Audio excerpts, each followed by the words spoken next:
आंसू से पूछो, खिलते हुए कलियों को देखो, जिंदगी का इनको है ये गम।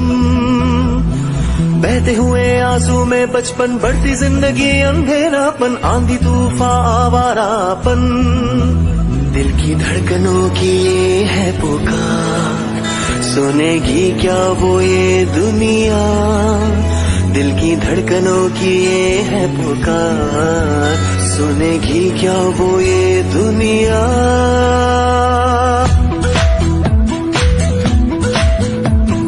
गड़गड़ा वाह, गड़गड़ा गड़गड़ा वाह, गड़गड़ा।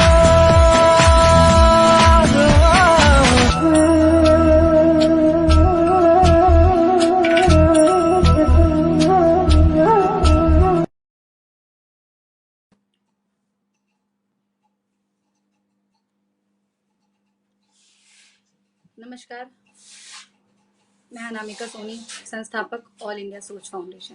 आप सभी को मेरा नमस्कार। पर कतर दिए उस नन्ही चिड़िया के जिम्मेदारियों ने, पर कतर दिए उस नन्ही चिड़िया के जिम्मेदारियों ने, लाद दिया नन्हे कंधों पर जमाने भर का बोझ जिम्मेदारियों ने। टकटकी लगाए देखता है वो चहकता हुआ हम उम्र बचपन, टकटकी लगाए देखता है चहकता हुआ वो हम उम्र बचपन।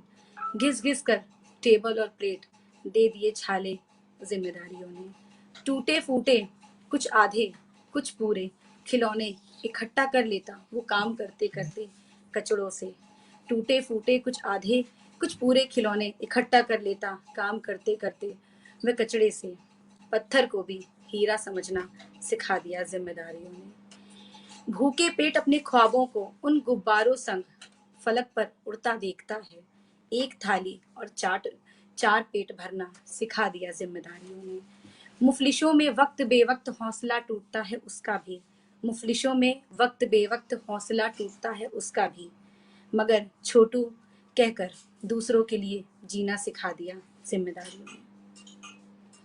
अब समझ ही गए होंगे, आज ये जो मैंने कविता बोली है ये बाल श्रम पर है। बाल श्रम एक ऐसा बाल श्रम जो अपराध है, लेकिन फिर भी हमारे समाज में, हमारे देश में हर जगह ये देखने को मिलता है। चाहे वो टोल टैक्स हो, चाहे वो किसी होटल में हो, हर जगह जहाँ कलम होनी चाहिए वहाँ पर औजार है, बर्तन है। क्या ये सही है? कितनी कोशिशें सरकार करती है, फिर भी ये कम नहीं हो रहा है।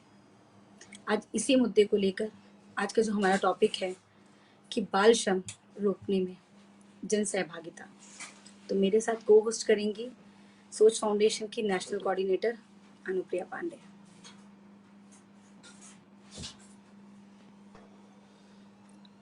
अनुप्रिया, हेलो अनुप्रिया।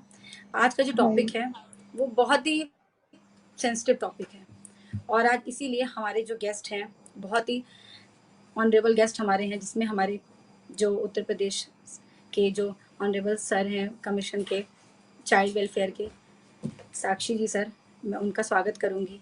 साथ ही साथ हमारे लक्ष्मण अवार्डी सर एंड बाल श्रम के जो सदस्य हैं, इन्वाइटेड सदस्य हैं रविकांत सर जी, उनको भी मैं स्वागत करूंगी। एंड साथ ही साथ लखनऊ हाई कोर्ट के एडवोकेट हैं अरविंद त्रिपाठी सर, मैं उनका भी स्वागत करूंगी।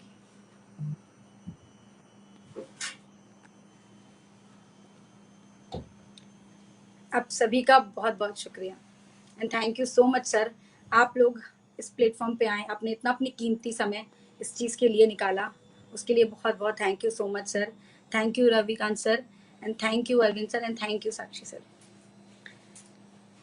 रवि सर, मैं आप अपना माइक अनम्यूट कर लीजिए। मैं आपसे एक चीज़ पूछना चाहती हूँ सर, हर जगह बाल श्रम का लिखा रहता है, पोस्टर लगा रहता है कि बाल श्रम अपराध है, बाल श्रम अपराध है। फिर भी आप चाहे कहीं भी जाइए आपको छोटे छोटे बच्चे देखने को मिलते हैं। तो ऐसी क्या कारण है कि ये इतना सब कुछ होने के बाद सरकार नियम बनाती है, योजनाएं लाती है, कानून बनाती है, उसके बाद भी ये चीजें कम नहीं हो रही हैं? देखिए, सबसे पहले तो सोच फाउंडेशन को मैं बधाई देना चाहता हूं, और आज के इस कार्यक्रम में हमारे मुख्य अतिथि और मुख्य वक्ता के रूप में उत्तर प्रदेश बाल संरक्षण आयोग के माननीय सदस्य आदरणीय डॉक्टर साक्षी बैजाल जी हमारे बीच जुड़े हैं। मैं तहे दिल से सर आपका स्वागत करता हूं और अभिनंदन करता हूं इस कार्यक्रम में। और एडवोकेट अरविंद कुमार जी हमारे बीच लखनऊ हाईकोर्ट के वरिष्ठ अधिवक्ता हैं, वो भी जुड़े हैं, उनका भी बहुत स्वागत है। अ, अनामिका जी, आपको बहुत बधाई इसके लिए कि आपने इस तरह की मुहिम को शुरू किया है, और अनुप्रिया जी आपको भी बधाई। इस प्रकार के संवेदनशील जो विषय हैं, इन विषयों को जरूर उठाना चाहिए समय समय पर समाज में। कहीं ना कहीं सरकार की योजनाएं, सरकार कोई भी हो, ये मैं बहुत खुले मन से इस बात को बोलना चाहूंगा कि सरकार किसी की भी हो, कोई भी हो, उसमें हमारे भारत के जो मतदाता हैं उनके द्वारा चुने गए जो हमारे जनप्रतिनिधि हैं, उनके माध्यम से, और जो हमारे प्रशासनिक अधिकारी हैं उनके माध्यम से निश्चित ही समाज के लिए कल्याणकारी योजनाओं को बनाया जाता है। उनको आगे बढ़ाए जाने के लिए नित नए प्रयास किए जाते हैं, नई योजनाएं बनाई जाती हैं।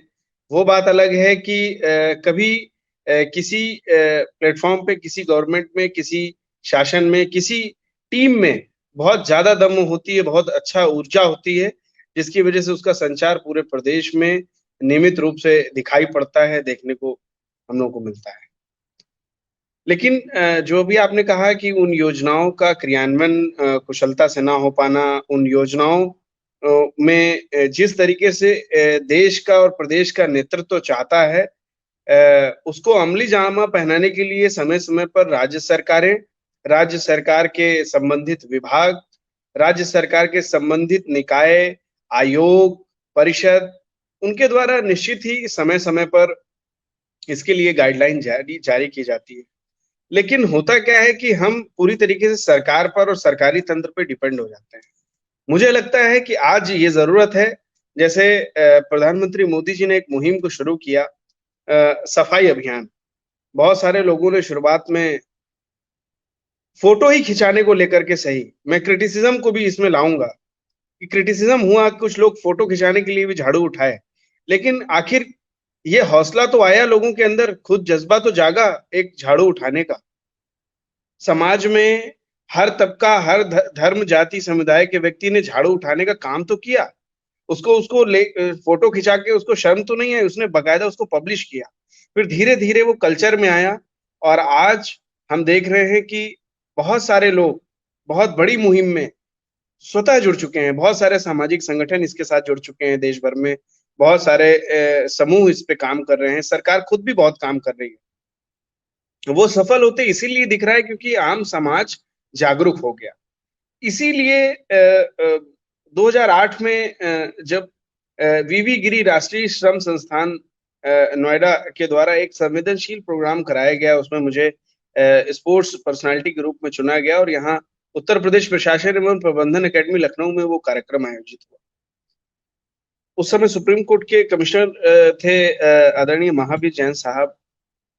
उन्होंने काफी कुछ समझाया था उस सेमिनार में। उसके बाद से काफी सेमिनार हम लोगों ने अटेंड किए।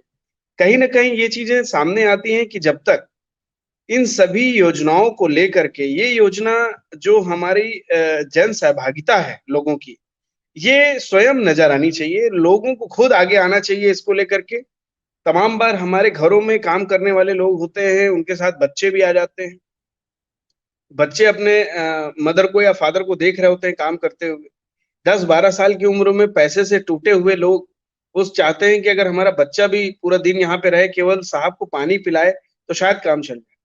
तो इसके लिए जो साहिबान हैं, जो मैडम्स हैं, जो उन छोटे छोटे बच्चों से काम कराने का काम कर रहे हैं, मैं उनसे बहुत हाथ जोड़ के गुजारिश करना चाहता हूं कि उनका भी अपना परिवार है, उनके भी अपने बच्चे हैं। आप सोचिए कि उस बच्चे के साथ कितना बड़ा अन्याय हो रहा है। वो बच्चा उस दुनिया को नहीं देख पा रहा है जिस दुनिया को देखने के लिए वो आया है इस दुनिया में। वो बच्चा जिसके लिए उसको मौलिक अधिकार प्राप्त है, सरकार की कितनी बड़ी बड़ी योजनाएं, सर्व शिक्षा अभियान जैसी योजनाएं हैं देश में, जो पढ़ाने, बच्चे के अध्ययन के क्षेत्र में, शिक्षण के क्षेत्र में, मतलब राज्य या देश स्तर पे नहीं बल्कि अंतर्राष्ट्रीय स्तर पे भी उनको पढ़ाने के लिए जो कमजोर वर्ग हैं, जो शोषित हैं, पीड़ित हैं, ऐसे समाज के लोग हैं, उनको एकदम समरसता और समानता के साथ सरकार उनके लिए काम कर रही है, योजनाओं से उन्हें लाभान्वित करती है। लेकिन उसके लिए हम सबको इसके लिए जन सहभागिता को आमंत्रित करना पड़ेगा। उनके अंदर अवेयरनेस लानी होगी, जागरूकता लानी होगी। ऐसा लगे उनको कि मानो ये बच्चा जो काम करने आया है, या मेरे होटल में जो बच्चा काम कर रहा है, मेरे घर में कोई काम कर रहा है, मेरे रेहड़ी, पटरी, ठेलिया वालों के उसमें जो काम कर रहे हैं बच्चे, उन्हें हमें सोचना पड़ेगा कि हमारे बच्चे हैं। ये हमारे बच्चे हैं और ये हमारे घर के, हमारे परिवार के बच्चे हैं। कहीं हम अगले जन्म में इस बच्चे जैसे ना बन जाएं, इस पाप को करने से बचें। और जो भिखारियों का गैंग है, इसको लेकर के बहुत सक्रिय देखने को मिलता है। प्रदेश की राजधानी हो या देश की राजधानी हो, बहुत अधिक संख्या में ऐसे मामला दिखते हैं। कई बार हमारे जो बाल संरक्षण आयोग हैं, राष्ट्रीय स्तर पे और प्रदेश स्तर पर रेड डालते हैं, बहुत बड़ी-बड़ी मुहिम लेते हैं, अपनी जान को जोखिम में डालते हैं। कई बार बहुत सारे एनजीओज भी इस पे काम करते हैं, प्रशंसनीय काम करते हैं, जिसको लेकर के एक बड़ा समाज में मैसेज जाता है और उसके बाद उसकी रोकथाम होती है। मैं आज इस कार्यक्रम के माध्यम से, सोच फाउंडेशन के माध्यम से आप सभी लोगों से, जो लोग आज इस फेसबुक लाइव इस प्रोग्राम में जुड़े हैं, मैं उनसे करबद्ध प्रार्थना करूंगा कि एक बार उन बच्चों की आंखों में देखें और एक बार महसूस करें कि ये हमारे एक परिवार का हिस्सा है। तो शायद वो अलग आपके अंदर आत्मा से जगेगी और उन बच्चों को हम एक सही रास्ता दिखा पाएंगे, एक अच्छे शेल्टर होम को दे पाएंगे। बहुत सारे गवर्नमेंट के स्कूल्स हैं, श्रम विद्यालय हैं, बाल श्रम से रिलेटेड भी बहुत सारी योजनाएं हैं। हर जगह पे जिला प्रोबेशन अधिकारी हैं, हमारे सहायक श्रम आयुक्त हैं। बहुत अलग-अलग तरीके से लोग उन्हें उनका बीड़ा उठाएंगे और काम करेंगे। जी। तो इसमें हमारे प्रशासन किस तरह से मदद कर सकते हैं? Thank you so much sir, आपने बहुत सही बोला कि हमें जन सहभागिता दिखानी चाहिए सर। लेकिन हम एक चीज़ और जैसे बोलना चाहेंगे कि जैसे हमारी एक मुहिम है, हम ये करना चाह रहे हैं कि जितने बच्चे हैं, जैसे कोई भी, उनको हम आइडेंटिफाई करना चाह रहे हैं। आइडेंटिफाई करके कहीं भी, क्योंकि सर आजकल हम जाते हैं टोल टैक्स में, हर जगह हमें बच्चे दिखते हैं।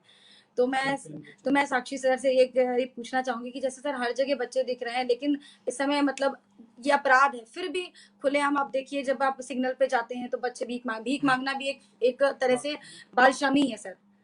तो कहीं ना कहीं उन पे जो असर पड़ रहा है उनकी शिक्षा पे, क्योंकि वो इस बचपन से जहाँ उन्हें कलम होनी चाहिए वहां पर वो उन हाथ में मतलब भीख मांग रहे हैं। तो कहीं ना कहीं ये सर, अगर इस चीज़ों को, अगर गवर्नमेंट मतलब जो भी एनजीओज हैं या कोई भी चीज़, अगर वो आइडेंटिफाई करके उन्हें प्रॉपर वे में अगर चीज़ें करे तो इस चीज़ को और बेहतर किया जा सकता है। तो सर मैं आपसे इसमें आपके विचार लेना चाहूंगी। बहुत अच्छा सवाल है आपका।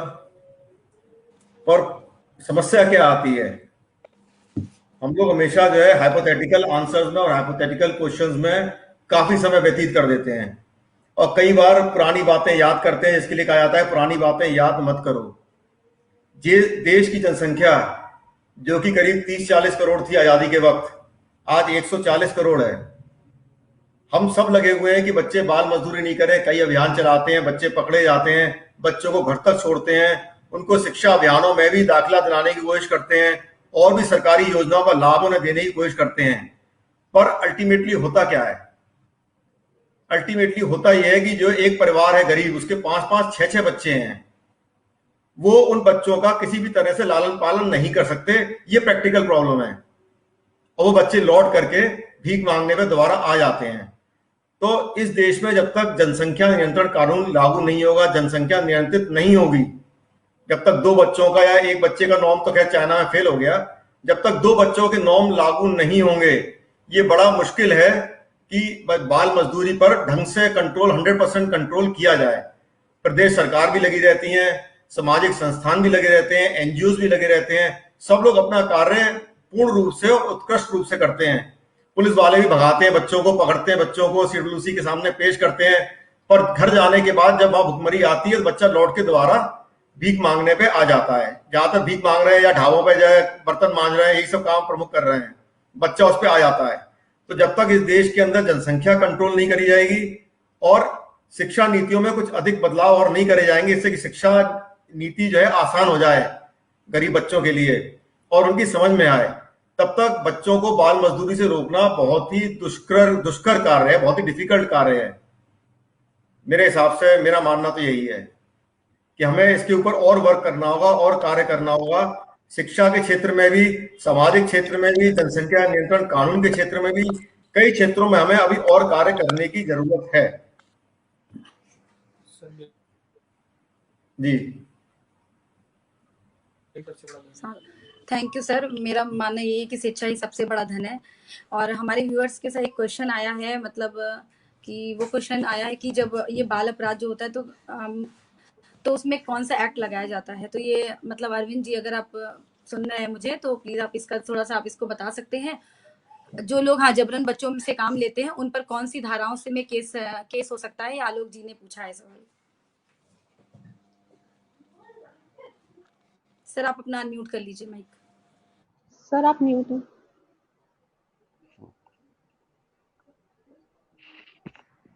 सबसे पहले तो मैं आपको बधाई दे दूं आपकी इस सोच फाउंडेशन को, जिसने इस मुहिम को आज चलाया और हम सबको आज ऑन एयर बोलने का मौका प्रदान किया है। डॉक्टर साक्षी बैजल सर ने बहुत बढ़िया तरीके से बताया, लेकिन समाज में आज हमारे जो लोग हैं उनको ये समझने की जरूरत है कि बाल श्रम है क्या। क्योंकि बच्चे अपने माता पिता के साथ भी काम में हाथ बटाते हैं, कभी काम खाली समय में, तो क्या वो भी बाल श्रम में ले देना चाहिए? क्योंकि वो सीखते हैं उस दौरान। बाल श्रम से तात्पर्य है कि बालकों के द्वारा किया जाने वाला ऐसा श्रम जिससे उनका मानसिक व शारीरिक विकास बाधित होता है और उनकी शिक्षा प्रभावित होती है। वास्तव में अनामिका जी, बाल श्रम समाज के लिए कलंक है और राष्ट्र के लिए अभिशाप है। 1986 में child and adolescent labour provision and regulation act, बाल एवं किशोर श्रम निषेध एवं नियमन कानून अस्तित्व में आया और जिसमें बालक को परिभाषित किया गया कि बालक किसे कहेंगे और किशोर किसे कहेंगे। इसमें थोड़ा सा डिफरेंस मैं बता दूं और फिर आगे सारी बातें उसमें मैं कवर करता हूं।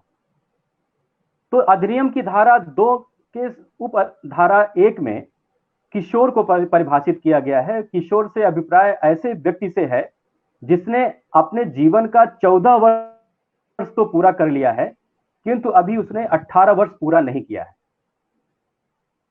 किशोर को श्रम के लिए कुछ हद तक छूट प्रदान की गई है कि वो हैजार्डस ऑक्यूपेशंस को छोड़कर और जब तक उनकी शिक्षा को न प्रभावित हो ऐसे आवर्स को छोड़कर वो कहीं ना कहीं कुछ न कुछ कर सकते हैं। वहीं बालक को परिभाषित किया गया है कि बालक से अभिप्राय ऐसे व्यक्तियों से है जिन्होंने अपने जीवन का 14 वर्ष अभी पूरा नहीं किया है।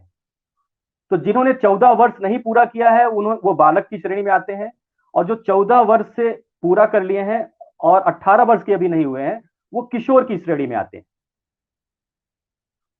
अब ये क्योंकि विशेष रूप से, वैसे तो हमारा संविधान है, संविधान के अनुच्छेद 23 के अनुसार हम लोग शोषण के विरुद्ध हमारा अधिकार है, उसमें बच्चे भी आते हैं। अनुच्छेद 21A में जो है वो कंपलसरी एंड फ्री एजुकेशन की बात कही गई है, राइट टू कंपलसरी एजुकेशन। और फैक्ट्रीज एक्ट जो है 1948 में आ गया था, उसमें प्राविधान है तमाम तरह के।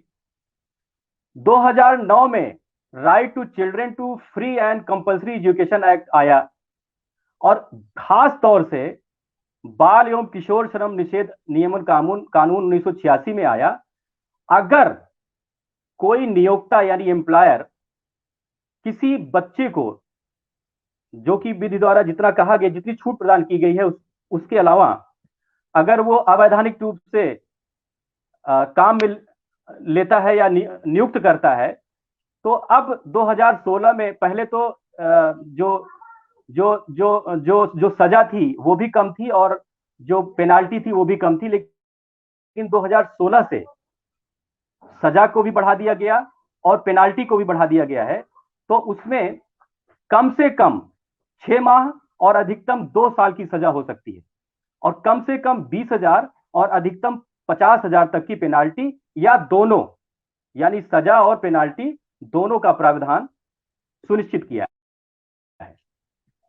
और इसके लिए यही अधिनियम की धारा 14 जो है, उसके तहत, अधिनियम की धारा 17 के तहत जो है, हर जिले का डीएम किसी भी तरह के कानून के उल्लंघन के लिए बाल श्रम से संबंधित वो जिम्मेदार होगा।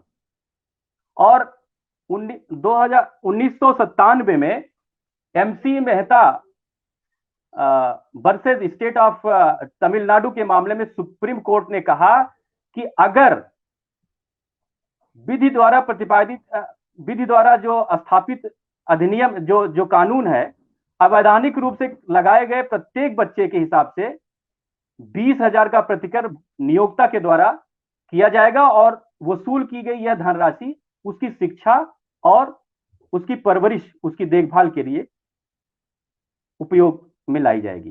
तो इसमें सजा जो है वो कम से कम 6 माह, अधिकतम 2 साल के लिए है। जो पेनाल्टी है कम से कम 20,000 और अधिकतम 50,000 की पेनाल्टी है। और किसी भी तरह के इस बाल श्रम के कानून में अगर कोई किसी जिले में कोई उल्लंघन पाया जाता है तो उसके लिए जो डिस्ट्रिक्ट मजिस्ट्रेट है वो जिम्मेदार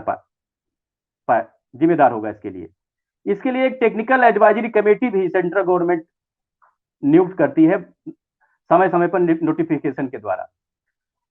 लेकिन ये कानून इतने कठोर किए जा रहे हैं, कानून इतने समय से चल रहा है, लेकिन आज तक जो कमी पाई गई है तो समाज में, आज हम उसी पे फिर से अटक जाते हैं। अभी 3 साल पहले मैं दूरदर्शन पे इसी टॉपिक पर लाइव में आया था, तब भी यही बातें हुई थी। आज आपके माध्यम से फिर से लाइव हो रहा है, तो फिर हम उसी टॉपिक पे आके अटक जा रहे हैं।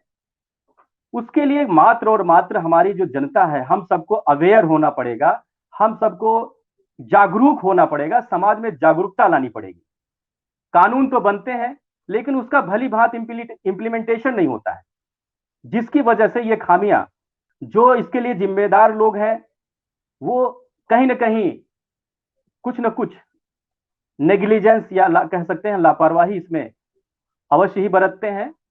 और इस कलंक को मिटाने के लिए हम सबको एकजुट होना पड़ेगा, एक मंच पर आना पड़ेगा। और आज आपने वो मंच हम सबको बोलने के लिए प्रदान किया, आपका बहुत बहुत धन्यवाद, आभार। जी थैंक यू। जैसा आपने बताया कि इतने सारे अधिनियम बने हुए हैं, इतने रूल्स हैं, पर फॉलो कोई नहीं करता है। मुझे जो लगता है, हम सबको लगता है कि जो सबसे पहले शुरू होना चाहिए वो पेरेंट्स को अवेयर करना शुरू कराना चाहिए, क्योंकि जो ये सबसे ज्यादा बाल श्रम की काउंटिंग जहाँ से स्टार्ट होती है वो कहीं ना कहीं लोअर तबके से शुरू होती है, जो गरीब तबका है हमारा, और वहां पर ही सबसे ज्यादा जनसंख्या पाई जाती है। जब जनसंख्या ज्यादा होती है तो वहां पे बाल श्रम अपने आप बढ़ने लगता है। तो मुझे जो लगता है सबसे पहला इनिशिएशन जो लेना चाहिए, जो इनिशिएटिव पॉइंट होना चाहिए, वो जो पेरेंट्स हैं उनके वहां तक अवेयरनेस फैलानी चाहिए कि भाई पहले 2 बच्चे हो आपके, और जो 2 बच्चे हैं उसके बाद उनकी शिक्षा पे ध्यान दिया जाए। और रिकॉर्ड्स की आप देखें बिल्कुल तो सही कह रही हैं। मैं आपकी बात इसी में एक और बीच में रोक रहा हूँ, क्षमा चाहता हूँ कि पेरेंट्स को तो अवेयर करना ही पड़ेगा, और कुछ है भी उसके बावजूद वो अपने लालच में उतना उसमें ध्यान नहीं देते। आपने कहा कि जगह जगह स्टेशन पे, चौराहों पर बच्चे, अभी बताया कि आपने कि भीख मांगते रहते हैं, मैंने भी देखा है, मुझे बहुत बुरा लगता है। और मैं बच्चों को कभी भीख नहीं देता, बल्कि उनको अगर कोई प्रॉब्लम है तो मैं बुला के उनको भोजन करा देता हूँ सामने, क्योंकि ये अगर आप उनको भीख दे रहे हैं तो इसका मतलब है कहीं ना कहीं उनको आप उस चीज को बढ़ावा दे रहे हैं। और नुक्कड़ नाटक के माध्यम से मैं सोच फाउंडेशन से आज एक अपील करता हूं, वो बीच आप अपने चौराहों पर और नुक्कड़ नाटक जो जिसका दौर अब खत्म हो गया है, उसको उसके माध्यम से एक अवेयरनेस फैलाएं, बच्चों को बताएं, वो अपने अधिकारों को जानेंगे तो वो ज्यादा जो है इसका स्वयं भी उसका वो पालन करवा सकेंगे लोगों से। तो हम तो बस आज के आपकी इस बच्चों के लिए मैं 1-2 शब्द कहना चाहता हूं, क्योंकि केवल सबके लिए नहीं, कि मुश्किलों से जूझो, परिस्थितियों से लड़ो, एक स्वप्न टूटे तो दूसरा गढ़ो, मगर मेरे बच्चों, मेरे दोस्तों, सपने देखना और उसे सच करने की कोशिश करना कभी मत छोड़ो। बच्चों को अगर हम एक तरफ से बड़ों को हम फटकारें, उनको और एक तरफ से बच्चों को दुलारें, उनके अधिकार को उनके प्रति सजग करें, तभी शायद इस मुहिम को हम पूर्णता पर पहुंचा पाएंगे। ये मुहिम सही मायने में सफल हो पाएगी। धन्यवाद जी। मैं वहीं पे आ रही थी सर, जो आपने कहा, मैं उसी टॉपिक पे आ रही थी कि जब हम पेरेंट्स को अवेयर कर ले जाएंगे, तो वो जो बच्चे होंगे उनके पास अगर 2 ही बच्चे होंगे तो वो शिक्षा की तरफ ध्यान दे पाएंगे। फिर जब बच्चे शिक्षित होंगे तो उन्हें उनका मानसिक विकास, जैसे कि हमें रवि सर ने बताया था ना कि उनका मानसिक विकास एक जगह पे रुक जाता है। क्यों? क्योंकि वो कहीं ना कहीं शिक्षा के अभाव में है। जब वो शिक्षित होंगे तो आगे बढ़ने की कोशिश करेंगे। अभी क्या है उनके अंदर कि वो दिहाड़ी करने गए बच्चे, 50 रुपए 100 रुपए पर डे का कमा के लाए और उन्हें लगा वाह हमें तो एक दिन में इतना पैसा मिल गया। तो शुरुआत मुझे लगता है कि अवेयरनेस से होनी चाहिए। जैसे कि रिकॉर्ड्स की देखें तो पूरे वर्ल्ड में हमारा जो देश है भारत, वो 5वीं रैंकिंग में आता है चाइल्ड लेबर के नाम पे। 33 मिलियन चाइल्ड लेबर्स हैं। सिर्फ ये आंकड़े दिखाए गए हैं, अब इससे बहुत ज्यादा होगा। तो मैं डॉक्टर साक्षी सर से पूछना चाहूंगी कि ये जो हमारा 5th रैंकिंग है, इसको अगर हम खिसका के नीचे लाना चाहें तो और क्या क्या स्टेप ऐसे हैं कि ला सकते हैं कि हमारा 5वें से हम धीरे धीरे 6ठे 7वें और ऐसे बहुत नीचे चले जाएं। हाँ, तो पहले तो आपका जो आज का टॉपिक था वो था जन सहभागिता कैसे हो। जी तो जी सबसे बड़ी बात यह है, जब तक जन सहभागिता नहीं होगी हम इसे नीचे नहीं ला पाएंगे। सरकार या कुछ एनजीओ या सरकारी कर्मचारी या सरकारी कार्यालय जो है, श्रम विभाग वगैरह, ये केवल अकेले अपने बल पर इस बाल श्रम को नीचे नहीं ला सकते हैं। बाल श्रम को नीचे लाने से पहले मैं सबको आम जनता को ये बताना होगा कि बाल श्रम भी एक अपराध है। ज्यादातर लोग ये जानते ही नहीं है कि बाल श्रम कोई अपराध है।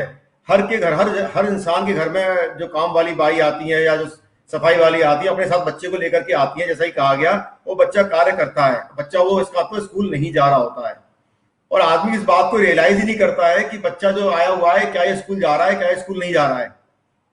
तो एक तो हमें पहले जो है आम जनता को बताना होगा कि बाल श्रम एक सामाजिक और दंडनीय अपराध है, और ये बच्चों की सेहत के साथ, सेहत कैसी, मानसिक, शारीरिक और सामाजिक, ये तीनों सेहत के साथ खिलवाड़ है, अन्याय है, देश के खिलाफ है। ये बात पहले हमें आम जनता को समझानी होगी। जब तक आम जनता इसके अंदर सहभागिता चालू नहीं करेगी तब तक बाल श्रम खत्म नहीं हो सकता। कि हर घर में कोई नहीं जा सकता, कोई एनजीओ नहीं जा सकती जो हर घर में जाके चेक करे, उन्हें समझाए बार बार कि बाल श्रम ना करो। तो कहीं ना कहीं पहले आम जनता को सरकारी माध्यम से, एनजीओ के माध्यम से, चाहे नुक्कड़ नाटक करें, और नुक्कड़ नाटक केवल हमें गरीबों के बस्तियों में जाके नहीं करने होंगे कि बाल श्रम के लिए बच्चे ना भेजो, हमें अमीरों के जाके भी करने होंगे कि आपके यहाँ जो बाल श्रमिक आ रहे हैं वो ना आए। हमें अमीरों के बस्तियों में जाके भी जो है नुक्कड़ नाटक करने होंगे, बताने के लिए कि बाल श्रम एक अपराध है, एक अन्याय है। बाल श्रम एक अन्याय, बहुत बड़ा अन्याय है, देश के भविष्य के साथ भी अन्याय है ये। तो ये बात हमें जाकर के सबको बतानी होगी, चाहे नुक्कड़ नाटक करिए या कोई और माध्यम अपनाइए, फेसबुक अपनाइए, ट्विटर तो कोई देखता नहीं है, बाकी जो माध्यम अपनाए आपको ये बात आम जनता को बतानी होगी इस बात को। साथ ही हमें आम जनता के लिए कुछ मैसेज इस नुक्कड़ नाटक में देने होंगे, जैसे कि आप अपने आप बाल श्रमिक ना रखें, आप अपने, अगर आप जो है संवेदनशील हैं और बच्चों के अधिकारों के प्रति सजग हैं तो आप कैसे बच्चों के लिए हेल्प कर सकते हैं। सरकार को दान देकर के, या आपके काम, घर में जो काम करने आ रहा है उसके बच्चे, मान लो 3-4 बच्चे से कम तो किसी के होते नहीं है, एक बच्चे को आप गोद ले लीजिए, उसकी शिक्षा का खर्च या उसकी जो है बुक्स का खर्च, एक खर्च आप उठा लें। ये उन्हें बताना होगा किस तरह से आम जनता बाल श्रम को रोकने के लिए सहभागिता दे सकती है। ये हमें जनता के सामने ये विचार एनजीओ को और सरकार को भी प्रस्तुत करने होंगे। जब हम ये विचार प्रस्तुत करेंगे तब जनता इस बारे में ज्यादा सोच पाएगी। बच्चों का पुनर्वास, बच्चों का स्वास्थ्य, बच्चों की शिक्षा, इन सब के लिए हमें आम जनता को समझाना होगा, बताना होगा। आपके रिश्तेदारी में कोई इंसान है जिसकी फैक्ट्री चल रही है, वो बाल श्रमिक रखे, उसे जाके बोलो, उससे बात करो, उसे समझाओ कि तुम गलत कर रहे हो। ये बात सब आम जनता को करनी होगी। जैसे स्वच्छता अभियान भाई साहब ने बताया कि आम जनता तक पहुंचा और आम जनता इसके अंदर सहभागिता करने लगी, वैसे ही अगर आम जनता सहभागिता करने लगेगी इस प्रोग्राम में भी, तो बाल श्रम अच्छी तरह से खत्म किया जा सकेगा। वरना, और दूसरा, जनसंख्या नियंत्रण तो मुख्य मुद्दा है ही, चाहे इस मुद्दे को हम इग्नोर करना चाहें, क्योंकि ये कंट्रोल करना जनसंख्या बहुत आसान काम नहीं है इस समय, लेकिन जनसंख्या नियंत्रण भी अपने आप में एक बहुत बड़ा मुद्दा है। तो हम ये सब कार्य करेंगे, जनता को साथ लेंगे, सरकारी अधिकारियों पे थोड़ा और नकेल कसेंगे, और सरकार और एनजीओज और सरकारी अधिकारी सब थोड़े और प्रोएक्टिव होंगे, थोड़े और संवेदनशील होंगे, तो बाल श्रमिकों की संख्या काफी हद तक कम करी जा सकती है, हमारी रैंकिंग अपने आप बढ़ जाएगी।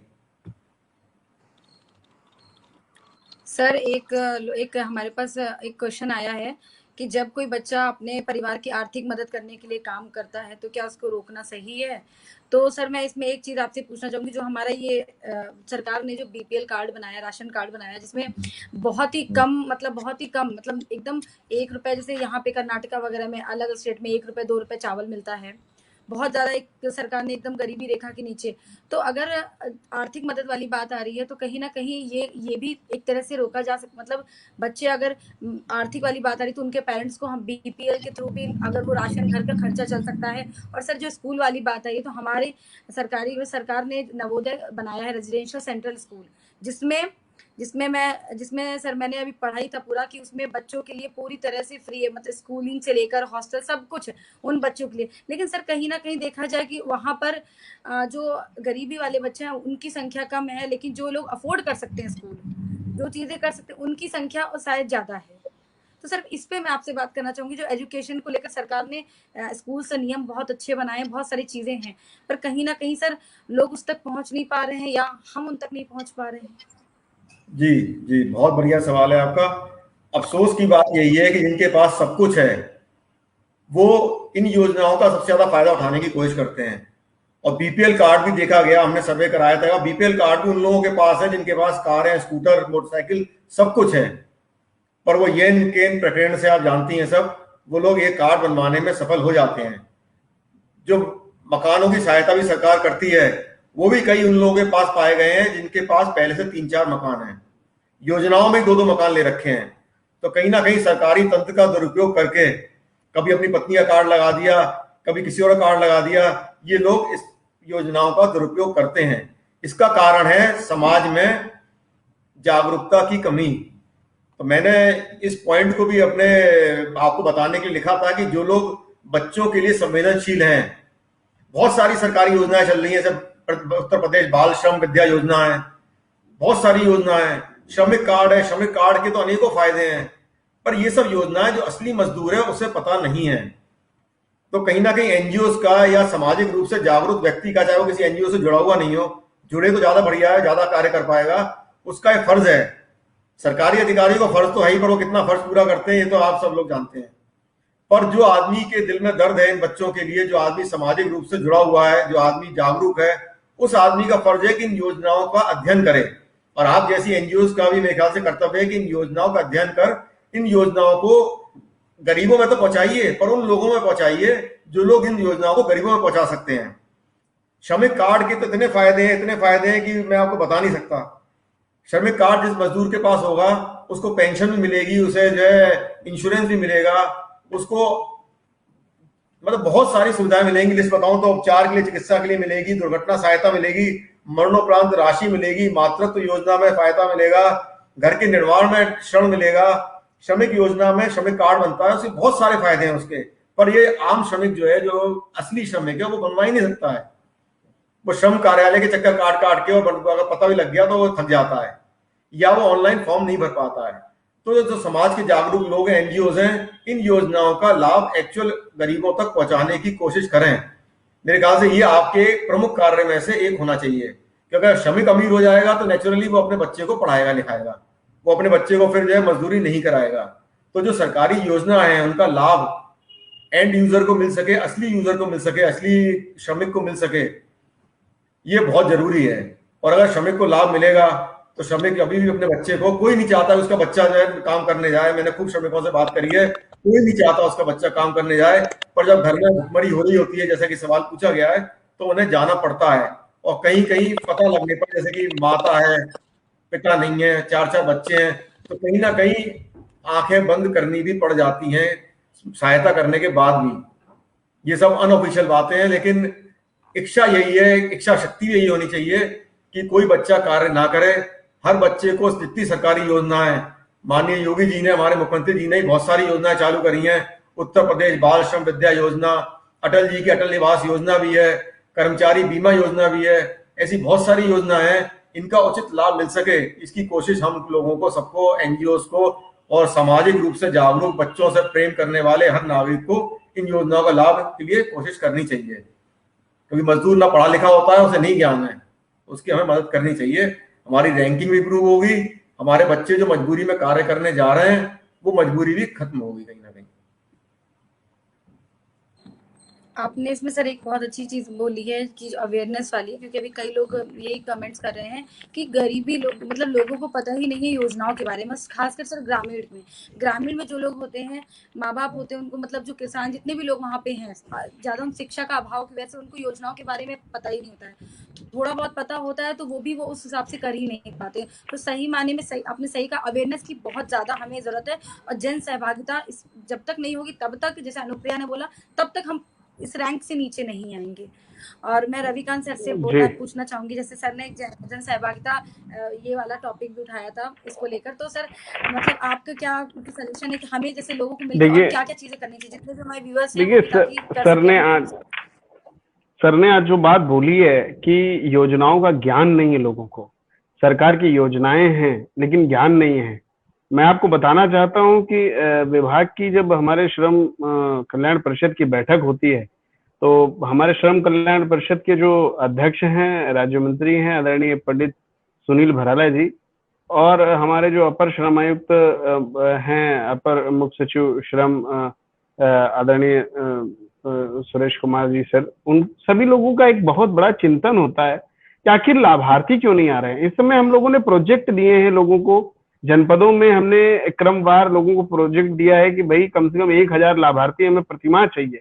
इसकी समय सीमा निर्धारित करी है माननीय अध्यक्ष महोदय ने, और जून में 1,000 हमें लाभार्थी चाहिए। लाभार्थी हम ढूंढते हैं, जैसे कि सर ने कहा कि अभी योजनाएं नहीं, और इसका जो अवेयरनेस है वो समय समय पर जो एनजीओज हैं, जो ग्रास रूट लेवल पे जो लोग काम कर रहे हैं, उनके माध्यम से भी होना चाहिए। हम लोग निश्चित ही सोशल मीडिया के माध्यम से, समाचार पत्र के माध्यम से, जो भी सरकारी तंत्र हो सकता है और जो यथासंभव हमारी शक्ति हो सकती है, उसके माध्यम से हम जरूर इसका प्रचार प्रसार करते हैं। जैसे कि श्रमिकों के बच्चों को अधिकतर देखा गया है भीख मांगते हुए और बाल श्रम में ज्यादा इन्वॉल्व देखा गया है। उनके लिए, श्रमिकों के पुत्र एवं पुत्रियों के लिए डॉक्टर एपीजे अब्दुल कलाम प्राविधिक शिक्षा सहायता योजना उत्तर प्रदेश में संचालित है, ऑलरेडी चल रही है हमारे श्रम कल्याण परिषद के माध्यम से। इसमें डिग्री पाठ्यक्रम जो है उसमें 10,000, 8,000 और 5,000 रुपए प्रति अभ्यर्थी एक मुश्त प्रतिवर्ष दिया जाता है। और इसके साथ साथ श्रमिक के जो पुत्र पुत्रियां हैं, गणेश शंकर विद्यार्थी मेधावी छात्र छात्रा पुरस्कार भी इन्हें दिया जाता है।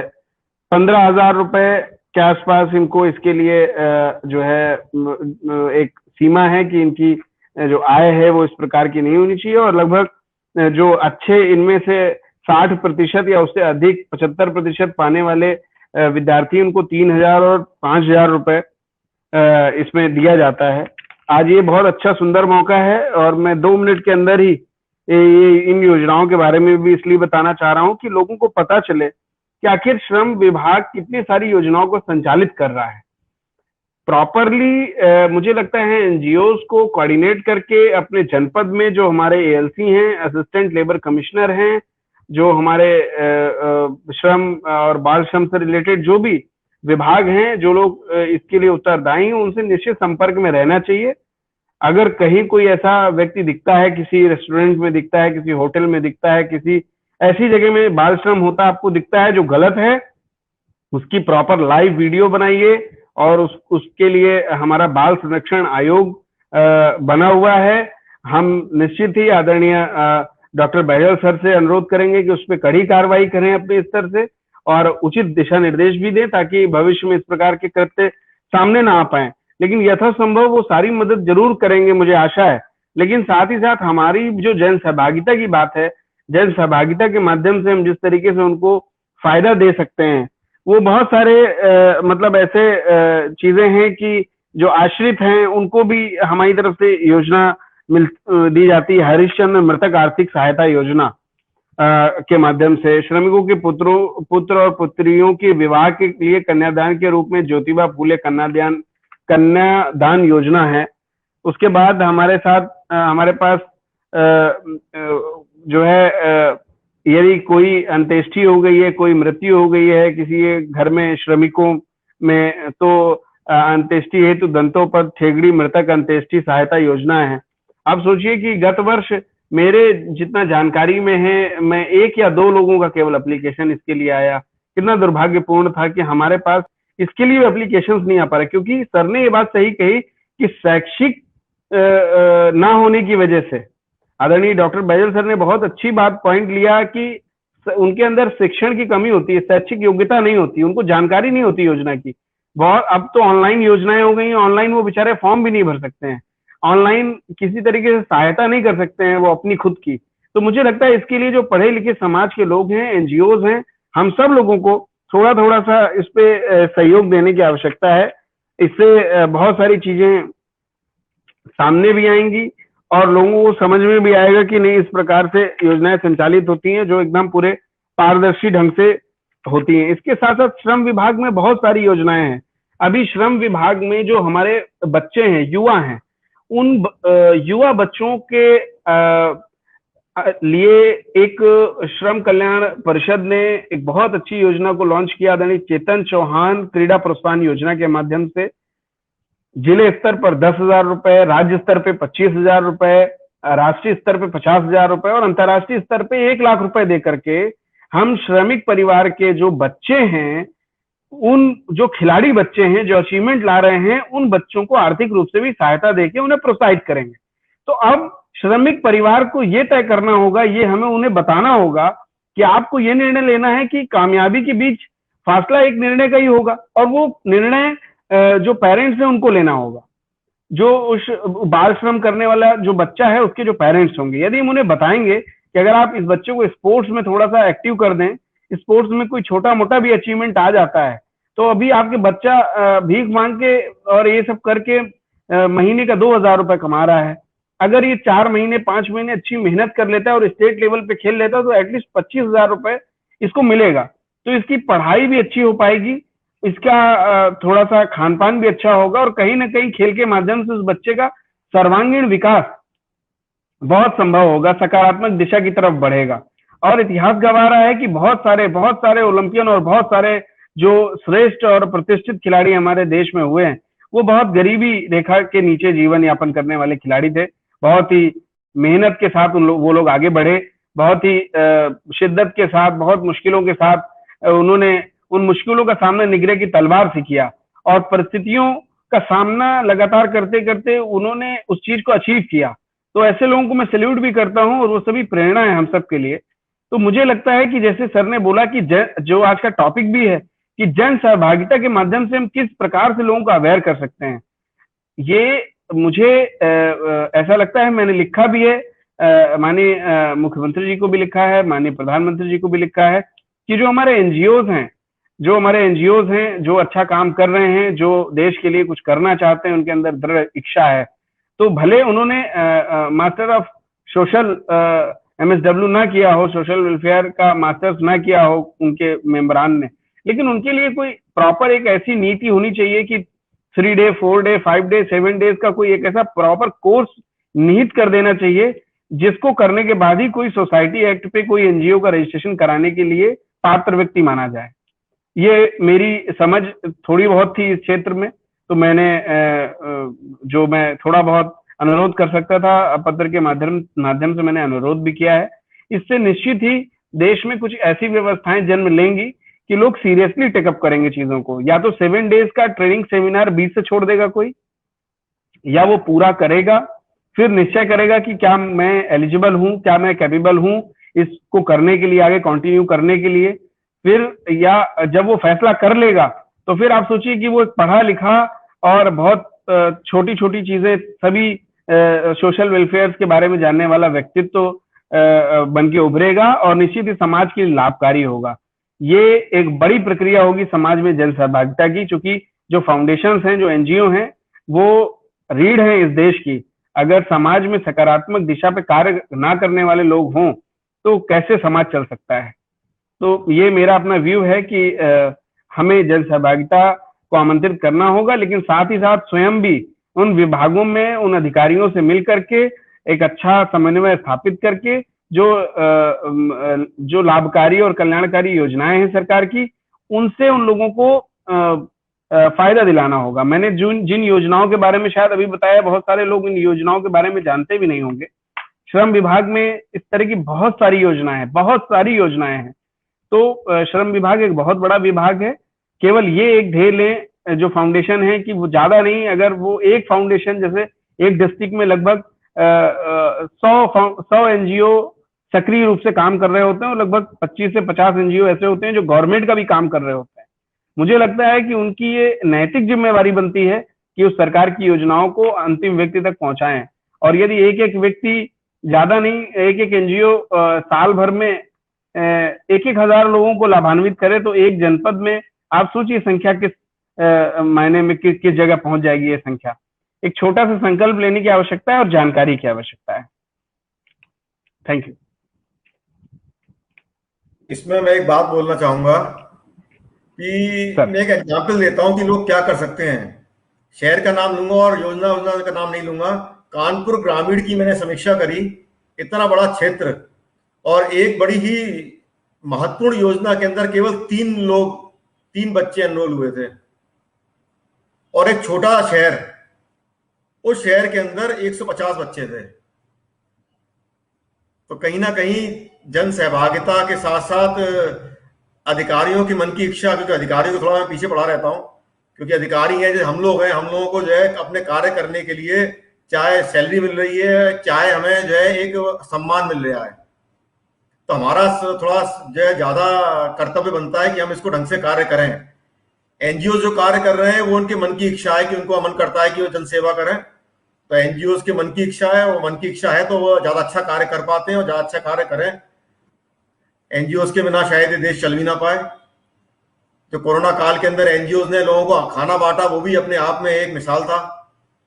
तो अधिकारियों के मन की इच्छा पर भी डिपेंड करता है और अधिकारियों के एनजीओ के साथ, अधिकारियों के सामाजिक एक्टिव लोगों के साथ कैसे संपर्क है कि वो इन योजनाओं को लागू करने के लिए उनसे कह पाए। कहीं ना कहीं अपना दम्भ छोड़ करके, अपना अभिमान छोड़ करके, एनजीओ से बात करके, सामाजिक एक्टिव लोगों से बात करके अगर वो संपर्क सबसे ढंग से स्थापित करें तो योजनाएं तो बहुत सारी हैं, योजनाएं सारी लागू हो जाएंगी।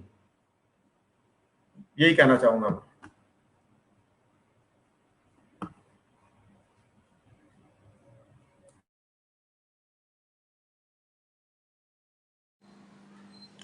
आपने बहुत सही कहा सर कि मतलब जिस तरह मतलब एनजीओ को इसमें आगे आना चाहिए और हम लोग की भी कोशिश यही रहती है।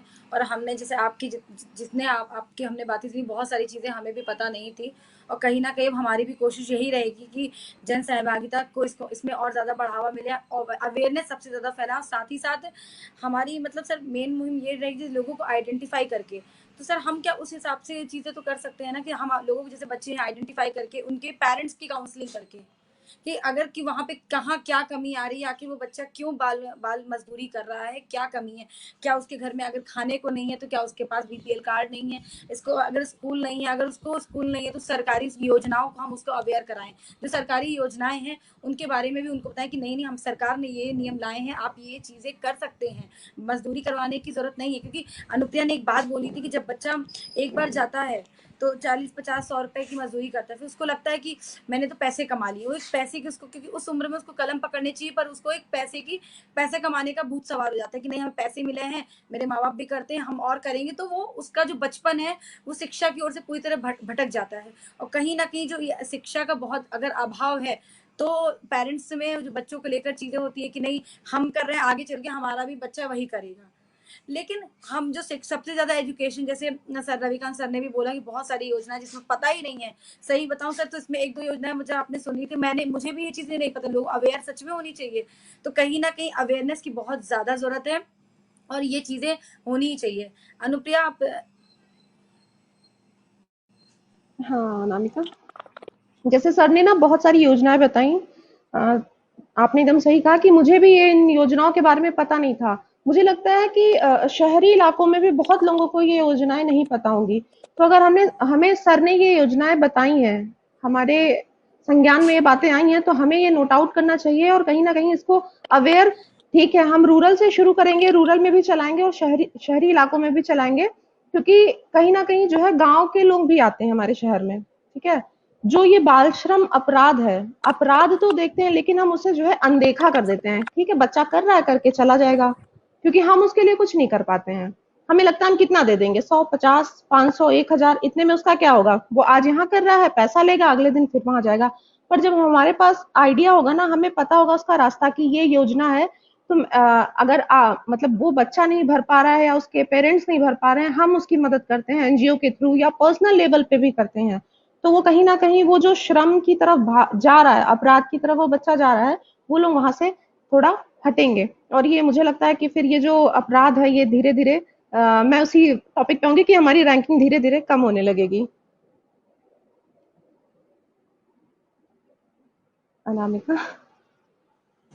नहीं, सही कहा अनुप्रिया आपने। और सर जितना भी रविकांत सर ने और साक्षी सर ने जो चीजें मतलब बताई हैं अवेयर, तो मेरे ख्याल जितने भी हमारे व्यूअर्स है वो भी जान रहे होंगे। तो जो जन सहभागिता हमें पर्सनल लेवल पे भी, क्योंकि हमारी पॉपुलेशन इतनी ज्यादा है, इतनी ज्यादा पॉपुलेशन है, उसमें से कितने मतलब मैंने जब 2011 की जनगणना हुई थी उसके मुताबिक भारत में 10.1 मिलियन बच्चे इसमें आ रहे थे।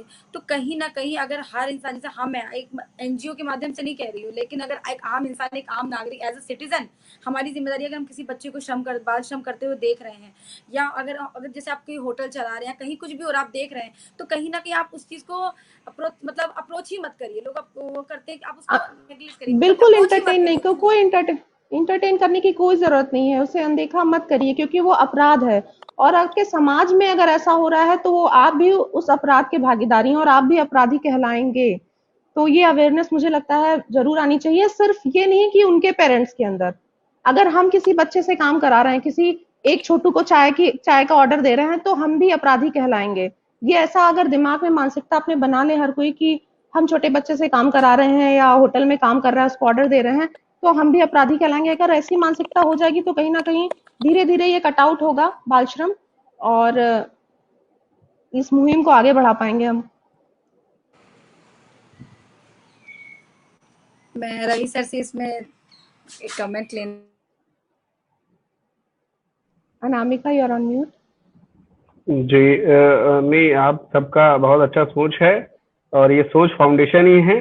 आप आज आदरणीय डॉक्टर साक्षी बैजल सर ने बहुत अच्छे से सभी को मार्गदर्शित किया है। मुझे आशा है कि आज जितने भी व्यूवर्स जुड़े हैं, आज अंतर्राष्ट्रीय बाल श्रम निषेध दिवस के इस अवसर पर सोच फाउंडेशन की इस मुहिम में जितने भी लोग आज सुन पा रहे हैं, देख पा रहे हैं, इस बात को समझें कि हमें इस देश को विश्व विजेता या वैश्विक गुरु बनाने के लिए जन सहभागिता की आवश्यकता है। चाहे उद्योग के क्षेत्र में हो, चाहे खेल के क्षेत्र में हो, चाहे सामाजिक उन्मूलन के क्षेत्र में कार्यदायी संस्थाओं के रूप में हो, सामाजिक संस्थाओं के रूप में हो, या देश में जितनी भी योजनाएं चल रही हैं, उन योजनाओं के सफलता का जो उद्देश्य है वो भी यही होना चाहिए। और सर ने बहुत सही कहा है कि बहुत कम, मतलब सर ने बोला कि 3 आए थे, कई जगह मैं तो बता रहा हूँ कि एक आध ऐसी योजना है जिसमें पूरे प्रदेश से केवल एक मतलब एप्लीकेशन आया। तो इसका मतलब कि कहीं ना कहीं अवेयरनेस की कमी है। अधिकारियों के पास और भी प्राथमिकताओं के काम हैं योजनाओं को करने के लिए, तो हमारा ये काम है कि हम उन्हें प्रेरित करें और बाल संरक्षण को लेकर के, चाइल्ड लेबर के अगेंस्ट आपकी मुहिम को लेकर मैं आपको आश्वस्त करना चाहूंगा कि हमारा श्रम कल्याण परिषद भी और हमारे डॉक्टर साक्षी बैजल सर जो जाने जाते हैं अपने इन सभी सामाजिक कार्यों के लिए, जिनकी एक प्रखर नजर है अधिकारियों के ऊपर भी, और समय समय पर नकेल कसने का काम भी करते हैं और लोगों को अपनी जिम्मेदारियों का एहसास दिलाने का भी काम करते हैं। उनका भी हमें साथ मिलेगा, उनका भी सहयोग मिलेगा इस मुहिम में, और हम जरूर कामयाब होंगे। क्योंकि हजारों मील की यात्रा एक कदम से सोच फाउंडेशन ने कुछ समय पहले शुरू की थी। आज उस हजारों मील की यात्रा में कुछ कदम आप चल चुके हैं और ये कारवां आपका बहुत बड़े लेवल पे देश भर में और पूरे प्रदेश में बन रहा है। बहुत अधिक संख्या में लोग जुड़ रहे हैं और निश्चित ही अगर आपकी सोच है, आपकी विचारधारा राष्ट्रीय स्तर की है, राष्ट्रीय सोच और राष्ट्रीय विचारधारा के माध्यम से ही इस मुहिम के लिए नहीं बल्कि देश को सफलतम ऊंचाइयों में ले जाने वाली नीति के संवाहक के रूप में यदि सोच फाउंडेशन निरंतर इसी तरह अग्रसर रहा तो हम सभी लोग जिस जिस लेवल पे काम कर सकते हैं वो करेंगे। और डिस्ट्रिक्ट एडमिनिस्ट्रेशन लेवल पे आपको प्रदेश में, यूपी में खास करके अगर कहीं भी कुछ ऐसा समझ में आता है, योजनाओं से संबंधित आपको प्रॉपर जानकारी नहीं मिलती या आपको योजनाओं से संबंधित किसी को लाभान्वित कराना है जो जेन्युइन व्यक्ति हो, तो निश्चित हम आपका पूरा साथ और सहयोग देंगे। इसके लिए मैं आपको आश्वस्त भी करता हूं। आज के इस कार्यक्रम में आपने हम सभी को जोड़ा और आज के इस कार्यक्रम में खासकर उत्तर प्रदेश बाल श्रम जो हमारा ये आयोग है उत्तर प्रदेश सरकार का, जो जिसका गठन संवैधानिक रूप से हमारे प्रदेश में है, उसके माननीय सदस्य आदरणीय डॉक्टर साक्षी बैजल जी आगरा से हम सबके बीच जुड़े। हम सबको उन्होंने मार्गदर्शित किया और मेरे आग्रह को बहुत अल्प समय में इस कार्यक्रम की रूपरेखा तय हुई और मेरे आग्रह को आपने स्वीकारा। मैं आपका तहे दिल से जो है आभार प्रकट करता हूं, कृतज्ञता अर्पित करता हूं कि आपने बहुत सहृदयी तरीके से इस मुहिम में हमें अपना मार्गदर्शन देने के लिए अपना अमूल्य समय भी दिया। और आज के कार्यक्रम का संचालन कर रही अनुप्रिया जी और जो फाउंडर हैं अनामिका जी, जिनके माध्यम से इस मुहिम को, जिनके माध्यम से क्या इनकी अपनी एक पूरी टीम है, इनका एक बहुत बड़ा परिवार है। उस परिवार के दो नेतृत्व करता है खेवैया हैं जो आगे आके सामने समाज में कुछ करने के लिए थोड़ा सा अवेयरनेस ला रहे हैं। तो ये एक अच्छी मुहिम है। आपकी पूरी टीम को, आपकी पूरी प्रबंधन समिति को, देश भर से प्रदेश भर से जुड़े हुए जितने भी सोच फाउंडेशन के वॉलंटियर्स हैं उनको, और अलग अलग जो आपके प्रकल्प चल रहे हैं, सोच स्त्री करके है आपका प्रकल्प एक, जहाँ पे आप लगभग 500 से अधिक महिलाओं को आपने रोजगार देने का काम किया है। जो जितना मुझे जानकारी मिली है, सैनिटरी पैड के माध्यम से आपने लोगों को घर बैठे भी रोजगार दिया है और लोगों के अंदर आप अवेयरनेस लाने का आप लोगों ने काम किया है एक अच्छा। और फ्री जो आपकी मेडिकल किट का आपने वितरण इस कोरोना काल में कराया, जैसा कि बैजल सर ने बोला कि एनजीओ अगर नहीं हो तो देश को चलने में, सार्थक और सकारात्मक दिशा में ले जाने में बहुत साथ देते हैं एनजीओ। तो आपका काम निश्चित ही सराहनीय रहा है। मैं आपको एक बार फिर से आपके इस पूरे काम की भूरी भूरी प्रशंसा करता हूं। और आज के इस कार्यक्रम में आपने मुझे जोड़ा और आदरणीय डॉक्टर साक्षी बैजल सर हम लोगों के बीच जुड़े। उनका सदैव हमें स्नेह प्राप्त होता रहेगा, उनका मार्गदर्शन हमें प्राप्त होता रहेगा। इसी आशा के साथ मैं सर का एक बार पुनः धन्यवाद अदा करता हूं और आप सब लोगों को अपना धन्यवाद प्रेषित करता हूं कि आपने मुझे इस लायक समझा, इस प्रोग्राम में बुलाया। धन्यवाद। Thank you so much Sakshi sir and Ravi sir. और जैसे आपसे जो आप लोग से जो भी हमें सीखने को मिला, हमारी कोशिश रहेगी, हमारी जितनी भी टीम, हमारी 16 जिलों में जितनी भी शाखा मतलब ब्रांचेस हैं, हम कोशिश करेंगे कि इस पर हम जितनी भी अवेयरनेस फैला सके और इस पर हम फ्रंट फुट पे काम करने की कोशिश करेंगे। हमारी ज़्यादा से ज़्यादा लोगों को इससे जोड़ेंगे ताकि लोग इस चीज़ों से, बाल श्रम से, क्योंकि ये हमारा भविष्य है, हमारा आने वाला कल है, और अगर ये बिगड़ेगा तो हमारा भविष्य बिगड़ेगा। तो जितना हम ये हमारी कोशिश रहेगी, जितना हम अपने स्तर कर पाएंगे उतना हम जरूर करेंगे sir. Thank you so much sir. Thank you. मैं इस मौके पे चाहता हूं कि एक बार हमें साक्षी सर की तरफ से भी एक मार्गदर्शन और अंतिम संदेश सर क्या देना चाहते हैं हमारे पूरे सोच फाउंडेशन के टीम को। अंतिम संदेश तो ये युवा एनजीओ के लिए है, वो ये है कि जन सहभागिता से देश बन जाते हैं, बड़ी बड़ी नेशनल पार्टियां बन जाती हैं। तो अगर आप जन सहभागिता लेने में सफल हुए तो आपकी एनजीओ भी दुनिया की बहुत ऊंचाइयां छुएगी और आप जनता की सेवा कर पाएंगे, क्योंकि जनता के बिना कोई कार्य नहीं हो सकता। जनता को साथ लेके चलिए, जनता को अवेयरनेस लाइए, तो आपके सारे कार्य निश्चित तौर पर बनेंगे और आप अपनी मुहिम में सफल होंगे। Thank you so much sir. Thank you so much sir. Thank you so much sir. Thank you Ravi sir. Thank you so much. Thank you.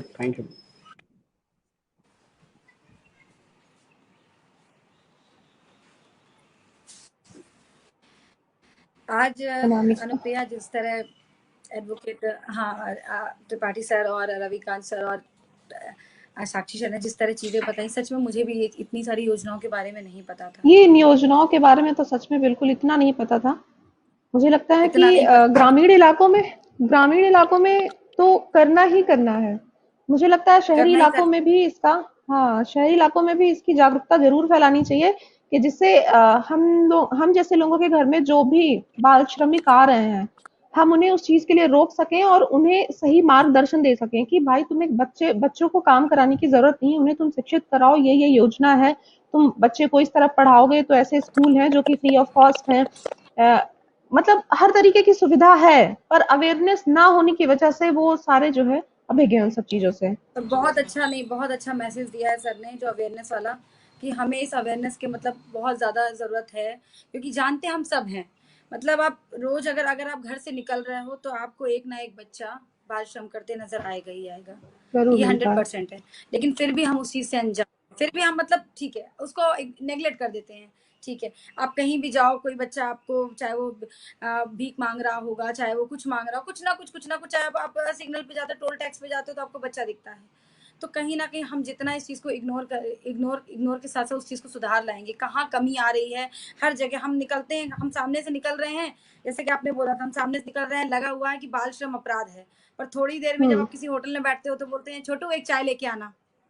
हम्म मतलब सामने पोस्टर लगा, छोटू एक चाय लेके आना, और बच्चा एक चाय लेके आ रहा है। मतलब एक होता है ना कि तकलीफ होती है देख के, जब हम किसी आपके खाने जाओ तो बच्चा आपकी टेबल साफ कर रहा है, प्लेट साफ कर रहा है, तो मतलब ये हमारा भविष्य है। हम जो लोग, चलिए हम खुशकिस्मत थे कि हमने वो चीजें नहीं देखी हैं, पर अगर हमें भगवान ने एक अच्छे परिवार सब कुछ दिया है, शिक्षा दी है, तो हम इस शिक्षा को, जो हम शिक्षित हैं, हम इस शिक्षा को अगर लोगों को इस चीज में जागरूक करें, लोगों को अगर हमारी कोशिश, और अनुप्रिया हम लोग जैसे आज सर ने बोला, तो कहीं ना कहीं मुझे इससे एक चीज जरूर समझ में आई है कि हमारी कोशिश है लोगों का अवेयरनेस कराना।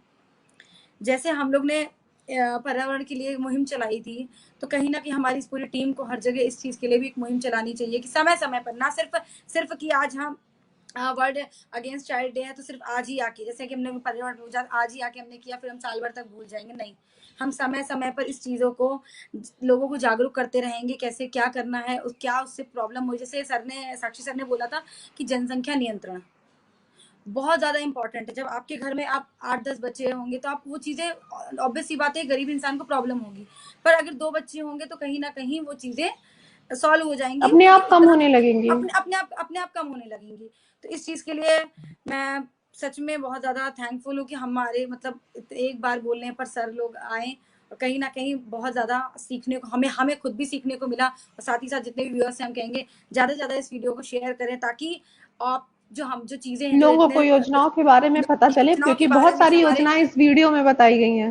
जो भारत सरकार की जो बाल आयोग के जो मतलब सदस्य सर आए थे, इतने अच्छे से, इतना टाइम निकाल के अपना टाइम दिए, और इतनी अच्छी चीजें बताएं, और इतनी महत्वपूर्ण चीजें जो हम पढ़े लिखे होकर भी हमें बहुत सारी चीजें नहीं पता है, तो वो चीजें औरों तक पता चले। तो बस मैं सबसे यही कहना चाहूंगी कि इन बच्चों का बचपन बर्बाद ना करें और इनके हाथों में कलम दें। बस इतना ही कहना चाहूंगी, और इसी के साथ मैं आप सबको कलम लिखने वाले हाथों में कलम को बेचने के लिए मत मजबूर करें। तो बेचने के लिए बहुत अच्छी लाइन आपने कही ये चीज, कि बेचने के लिए मजबूर ना करें, और कहीं ना कहीं अगर हम इस उनका चीज को बचपन आगे बचाएं। बढ़ाएंगे तो सफल जरूर होंगे। ये कोशिश है, कामयाब तो होगी। जैसे इस रवि सर ने बोला था कि धीरे धीरे ही नहीं, तो वही हम कहेंगे, बच्चों को काम नहीं शिक्षा दो, बच्चों को शिक्षा दो, खेलने कूदने और अपना भविष्य बनाने दो। मजदूरी कराकर बच्चों के भविष्य का मजाक मत बनने दो। बच्चों की उत्तम शिक्षा ही सुख समृद्धि का आधार है। मत बिगाड़ो अपने परिवार का भविष्य इन बच्चों से कराकर काम। बस इतना ही कहूंगी। Thank you so much. Thank you.